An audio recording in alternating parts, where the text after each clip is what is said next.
We're gonna go mine zirconium block from the bottom. Step 4. So this is a rare substance, and to actually find this stuff, you have to go digging by bedrock. And we're gonna go down there, and we're just gonna blow it up, because that's the only way you can mine it. Is you need explosives. Okay. Anyway, so we need this, and oh wait, there's zirconium down here. I should have known. How much zirconium is this? Is this enough to actually finish the machine? Do we have to go mine more? Actually, this is probably enough. Yeah, we need like 6 for each, and if this makes 12, we're set. And we can make zirconium pants, but I don't want to do that. That's kind of expensive. Maybe we'll go down and mine zirconium anyway. I mean, if you make zirconium pants, you're just insane. You have an issue if you do that. Okay. Now we should be able to move or make the stuff we need now.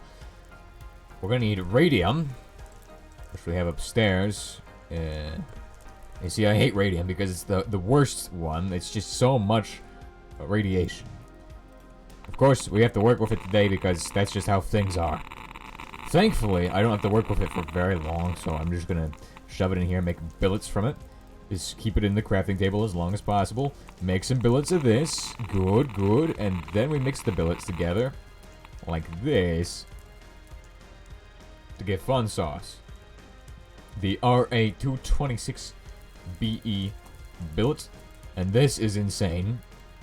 It actually does. This is how this works. It probably is a simplification, but in reality, these you could technically bombard beryllium with alpha particles to create neutrons, which is why this is a neutron source. So there we go. The other component is all the way down there, which is actually nice. It's on-site components. Yes. Vroom vroom. Go very fast, please. Much faster, please. Go all the way there. I expect our thorium fuel will actually do pretty good for energy production. The uranium was not it. Well, it's a cool fuel, but for temperature-wise, it's cool. It just doesn't produce much energy, I don't think, because you're supposed to enrich the stuff, not use it straight as fuel. But we're kind of weird, so we did it weirdly. Okay, here we go. Run. This is my favorite part. Holy crap, that thing is 5 radiation per second. Okay, we're gonna slap down a crate down here, right? Just so we can store this thing while we're making the other thing. You get 12 of them. Thank goodness. Now this one. Ready, set, get an angle, run. This is Radiation Simulator at its finest. We might just die, probably. Maybe. Potentially, we may just die. Okay, that's perfect right there. This guy, of course, is going to be super radioactive. So, we better get those to the box as quickly as possible. Okay, this box is meant for the actual charcoal. I'm sure the charcoal won't mind radiation. Anyway, we have 7.0 radiation, and the other thing's 90 radiation. This guy is going in here. Make sure we check everything and make sure it's all jolly and good and not going to kill us. And this guy, we're going to set up to 25. We're opening up this so the neutrons can pass through, even though those guys aren't actually slowed down. They're not thermal neutrons, they're just regular neutrons. And in this case, we're now producing energy. Of course, this guy is high xenon poisoning, clearly. Raise this up to 75, I think should do. That's what we're running the other one at. The other one's at 100. Oh, never mind. But we did run it at 75 initially. Let's check this now. And as you can see, we're at that number. And this number. The temperature is rising pretty good. This fuel is a cool fuel. It's a colder one, I think. Anyway, well, let's get out of here before we just die. If this goes wrong, we're gonna die. Yeah. Gonna send the minecart back down that tunnel. Nice, nice, nice. We gotta monitor the reactor while it's getting started, because if anything goes wrong, I want to be aware of it before it becomes a big problem. It would appear that the temperature on this is so low, so insanely low, that we can probably run it at a 4 and not have any issues. Oh my. Now that's getting it going. I have ran this. Oh no, pyrophoric hot. That is going up insane. Now that's because the xenon level dropped. And xenon, what is the xenon in this? Is xenon 136 or something? I don't know. Hold on.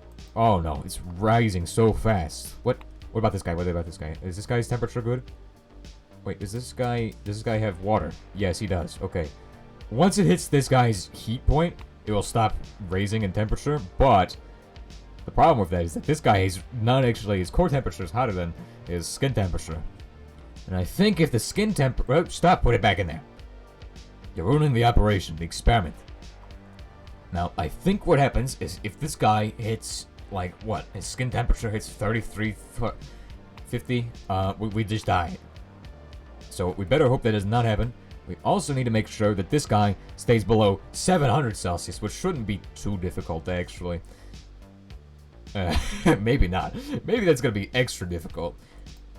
But this guy should be fine as long as we keep him below the temperature. Now he's getting up to 450 Celsius, and we're getting this guy. This guy's at 300. Oh, no, please. Okay. No, it's going faster. It's increasing. What is this flex function? That is not good. That's the square root of negative x. And x is the product of what in this equation? Wait, what? Oh, this guy's getting up to 400. But this guy's going up fast. We're gonna have to drop the fuel rod's control rod. Oh my gosh. Thank goodness. That means the system's online. It's still raising in temperature though. Turbo mode. Oh my. I don't want to get distracted by this thing, but this thing is going insane. 36,000 per tick. I think this guy needs the actual, because his temperature is still rising. No, it stops. It's stable. We're at a stable 452.8 Celsius on this guy, and then on this guy, we're at 1128.9 Celsius with a fluctuating temperature due to a xenon poison, it seems like, which appears to be increasing, as the flex function on this guy is actually going downwards. This one's going down to 99%, whereas this guy is going up to, like, what, 108% is what this guy's at? What is this? This is weird. They run differently on different cycles, and this guy might not be stable compared to this guy, which could be a problem. Now, thankfully, that should be fine. And we should not have to worry about any issues. Okay? So checking in on this system, we can see that over here... Oh, what was that? Okay. So over here, yeah. This place actually looks beautiful now. Isn't that just amazing? You can see the drones moving, the smokestacks going, and the nuclear power plant is in that building over there. Probably gonna explode soon, I don't know. We have to work on something else today, though. We need to make another acidizer specifically for nitric acid. Now, this is so we can proceed with the processing of bismuth from tungsten. Kind of annoying to make these guys, but who cares? We're making another one. Wait, we need steel, don't we? We're running out of iron ore, like, rapidly. Okay, then. I probably should just drill for that instead of mining iron ore. It's gonna be easier to drill it. Oh, holy crap, I had zirconium cube in here too? Dang. I should have known. Okay. So to make this guy, we're gonna get started with the usual. You all know the drill for these. We've made them like, what, 3 times now? We're making it again? Okay, well, you know what? I'll tell you a nice story, you know? How about that? Let me think of a good story to tell you. I don't know what I'm gonna say while we're doing this. Oh, dang. I don't know. One time when I was a kid, I carried a bunch of batteries to school. And it was a funny moment. A funny moment in time for me, I don't know. Because I always thought nuclear reactors were just so simple to make, you know? And for some reason, I thought you could make them with batteries. And specifically lithium-ion batteries. Now, that may be because there was a video tutorial online for how to make them at the time, which my friend showed me, and for some reason they used lithium-ion. Or it could have been because I was confused and thought for some reason that I would need like lithium to make tritium for some reason. It's like mechanism logic right there. What the heck? Where do you go this wrong? You know? But anyway, things get better. So I was in like 8th grade at the time, and I gave this other kid a battery, one of the batteries, and I say, hey, you know how you always pull out the light bulb in that lamp over there? Why don't you put this in and see what happens? And that was the biggest mistake I made. Because the lamp was right next to me. And so for like that entire hour, right, the kid pulled out the light bulb. He pulled it out. And then he put in the battery. And the lamp was still on. Because, I mean, what, we're in middle school? We don't know safety, electrical safety. Or maybe the lamp was off, I don't remember. But he just put the battery in. And then that's when everything went wrong. Because the second he put it in, and turned on the power, or if he did turn on the power, I do not remember. That was when I was in 8th grade. The lamp turned into a giant flamethrower, basically. And flames were shooting out at my desk. Which honestly was quite horrifying and quite terrifying for me at the time. But, you know, I look back at it and I go, dang, that was kind of hilarious. That was honestly top tier comedy from that kid. Bro, straight up turned a lamp into a flamethrower for like 5 seconds, and the room smelled terrible.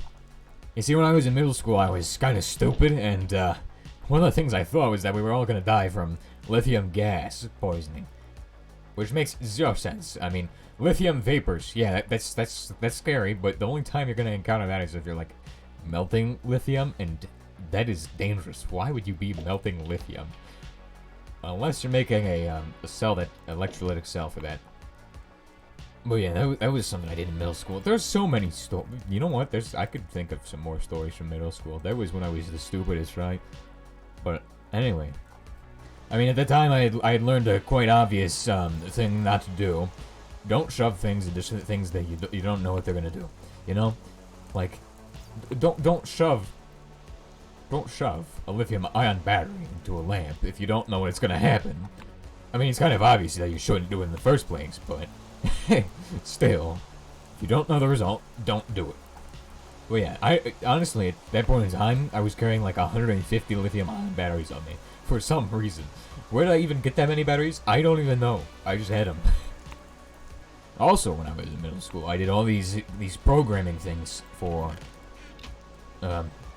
certain projects I had to do. There was like choice projects, right? You had to choose what you're doing, and for me, I decided to just do programming. Now, if you know me, I am the world's worst programmer. I cannot program in anything at all. Programming, something else is not my strong suit. Like programming, I can do a lot. Like if I knew how to program in a coding language, I would actually be good at it because it's just logic and stuff. But like, the only time I've ever done anything successfully in programming is just like one time I did GML, Game Maker Language, or whatever it is, which is the world's arguably the least optimized language. If you're going to use a coding language and you need it to be optimized, use C. Please don't use Java Java is simple and nice and easy to modify, but C is just better for like optimization and stuff. But there's also Python, which is used commonly for nowadays. It's actually used a lot more commonly for AI and stuff, mainly for research. So like the research side of things. But if you need something to really be optimized, then you just go for machine code. And I've never done machine code at all, but machine code is the lowest level you can get. Like you might say, I mean, some people probably would say like binary, but that's literally what binary is. It's machine code. The lowest level, the most optimizable that I can think of is assembly. If you were to program in machine code, you'd just be mentally insane. How would you even do that? Because there's no documentation on how to do that for a lot of things today. At least I don't have access to that kind of stuff. But I don't know. Maybe some of you are programmers and you're like geniuses and stuff, and you can actually do the machine code. Dang, that's crazy. Bro is straight up speaking numbers. Bro can speak to the computer.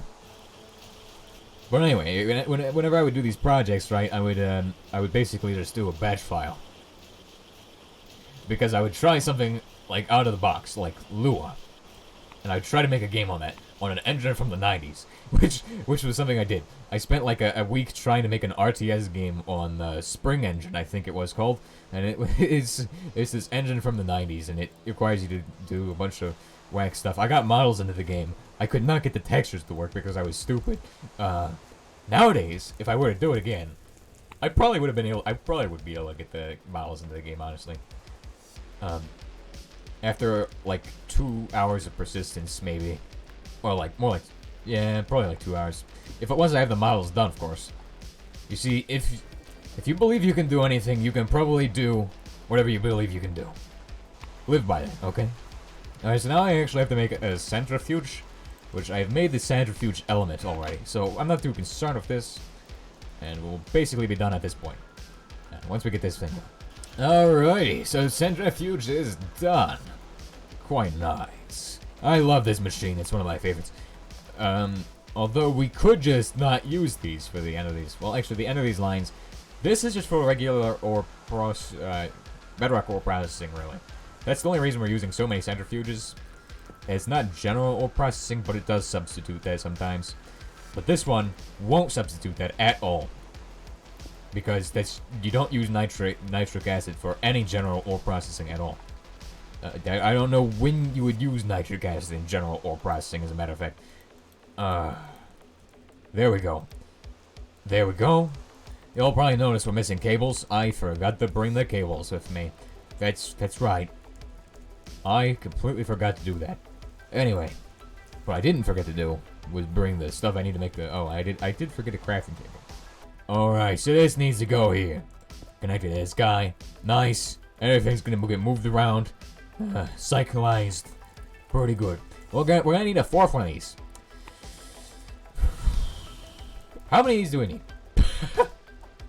Are you kidding me? I guess not. Anyway, we need to set up this thing right here. Nice. Ow. Dang, this is crazy. What are we doing with this? We're gonna take nitric acid, and we're gonna pipe it, I don't even know where. Oh dear, it's orange. Oh my. Well, I guess we know what this one is then. If it's orange, it's orange. Well, in which case, if we're doing color codes now, then I guess we're gonna do the rest of these as aluminum pipes, just before we end today's episode. Just to make sure it looks all nice and beautiful. Hopefully it looks beautiful. I don't know if it will. This one's urine. That one's orange juice, and the next one is I don't know, foggy urine. There we go. That is every single pipe we need. And it looks beautiful too. I hope you all enjoyed today's episode. I'll see you all next time. Goodbye.